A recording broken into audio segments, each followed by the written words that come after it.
Saudara-saudari dan anak-anak yang terkasih dalam Kristus,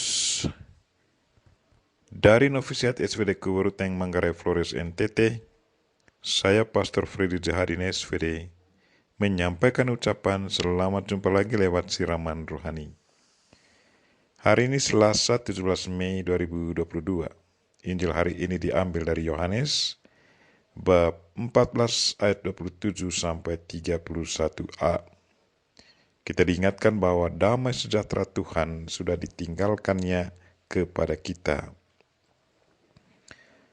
Marilah kita berdoa memohon penerangan Roh Kudus.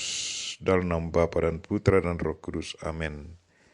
Tuhan dan Allah kami bersyukur dan berterima kasih kepadamu karena Engkau sudah memberi kami damai sejahtera bagi kami. Kami mohon, semoga di saat-saat kami ditantang damai sejahtera-Mu menyelimuti kami, agar kami tetap tekun menjalankan perintah-Mu. Tuhan, utuslah Roh Kudus-Mu, terangilah pikiran dan hati kami, agar sabda-Mu yang akan kami dengar dapat kami pahami dengan baik, dan isi pesan-Mu dapat kami hayati dan amalkan dalam hidup harian kami. Doa ini kami sampaikan dengan perantaran Kristus Tuhan kami. Amin. Tuhan serta-Mu dan serta-Mu juga. Inilah Injil Yesus Kristus menurut Yohanes. Dimuliakanlah Tuhan. Dalam amanat perpisahannya, Yesus berkata kepada murid-muridnya, "Damai sejahtera ku tinggalkan bagimu. Damai sejahtera ku berikan kepadamu, dan apa yang kuberikan tidak seperti yang diberikan oleh dunia kepadamu. Janganlah gelisah dan gentar hatimu. Kamu telah mendengar bahwa aku telah berkata kepadamu, aku pergi tetapi aku datang kembali kepadamu. Sekiranya kamu mengasihi aku, kamu tentu akan bersuka cita karena aku pergi kepada Bapa-Ku, sebab Bapa lebih besar daripada aku. Dan sekarang juga aku mengatakannya kepadamu sebelum hal itu terjadi, supaya kamu percaya apabila hal itu terjadi. Tidak banyak lagi aku berkata-kata dengan kamu, sebab penguasa dunia ini datang dan ia tidak berkuasa sedikit pun atas diriku. Tetapi supaya dunia tahu bahwa aku mengasihi Bapa dan bahwa aku melakukan segala sesuatu seperti yang diperintahkan Bapa kepadaku." Demikianlah sabda Tuhan. Terpujilah Kristus. Saudara-saudari dan anak-anak yang terkasih dalam Kristus, tema renungan kita hari ini ialah damai sejahtera ku tinggalkan bagimu. Pernahkah Anda mengalami rasa damai dalam hati walaupun Anda ditantang? Dan sudah Anda keluar dari tantangan itu, apakah Anda masih berani menjalankan pekerjaan yang menurut Anda bahwa pekerjaan itu adalah perintah Tuhan? Dalam bacaan pertama hari ini yang diambil dari Kisah Para Rasul bab 14 ayat 19 sampai 28. Kita mendengar bagaimana Paulus dan Barnabas ditantang oleh orang Yahudi di Listra. Mereka melempari Paulus dengan batu dan menyeretnya keluar kota. Orang menyangka dia sudah mati, karena itu mereka tinggalkan dia di sana.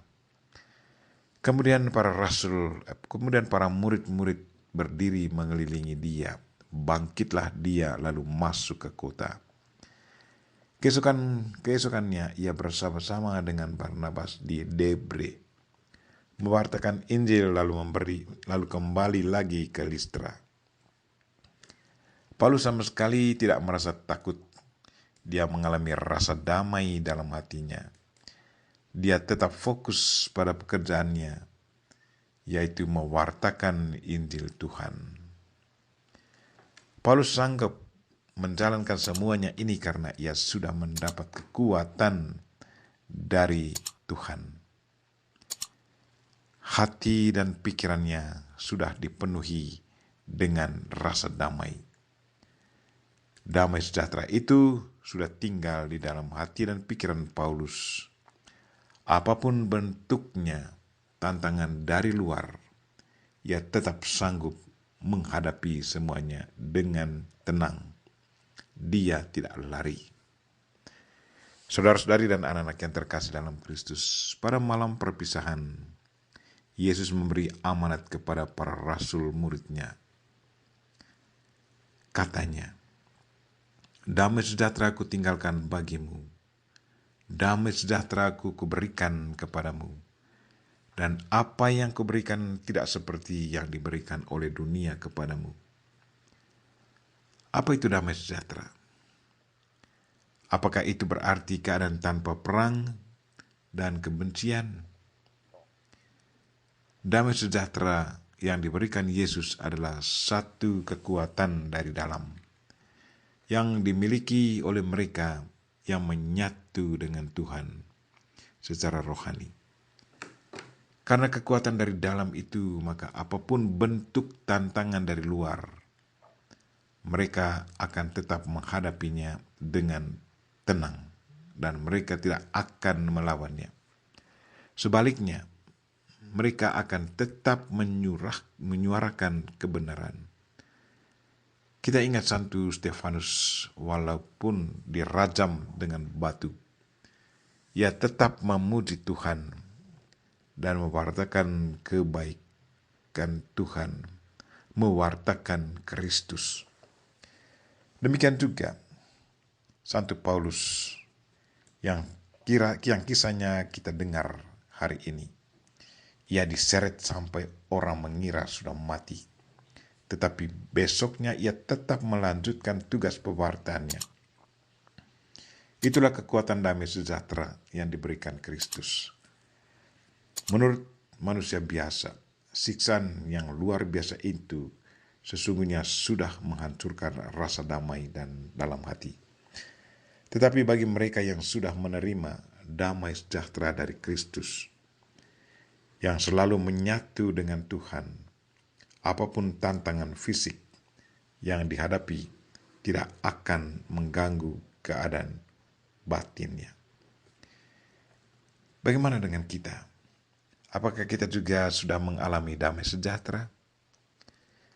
Kalau kita sudah mengalaminya, terpujilah Tuhan. Tetapi kalau kita belum mengalaminya, maka marilah kita memohon kepada Kristus agar Ia memberi kita damai sejahtera ke dalam hati dan pikiran kita. Kita juga memohon Bunda Maria yang sudah mengalami damai sejahtera seumur hidupnya untuk mendoakan kita sehingga kita pun selalu sabar dan tetap merasa aman dan damai dalam hati walaupun kita ditantang. Amin. Marilah kita mohon berkat Tuhan. Tuhan sertamu dan sertamu juga. Semoga saudara sekalian dan mereka yang kita doakan sepanjang hari ini, secara khusus mereka yang sakit, dan segala aktivitas kita sepanjang hari ini dilindungi, dibimbing, dan diberkati oleh Allah yang Maha Kuasa, Bapa dan Putra dan Roh Kudus. Amin.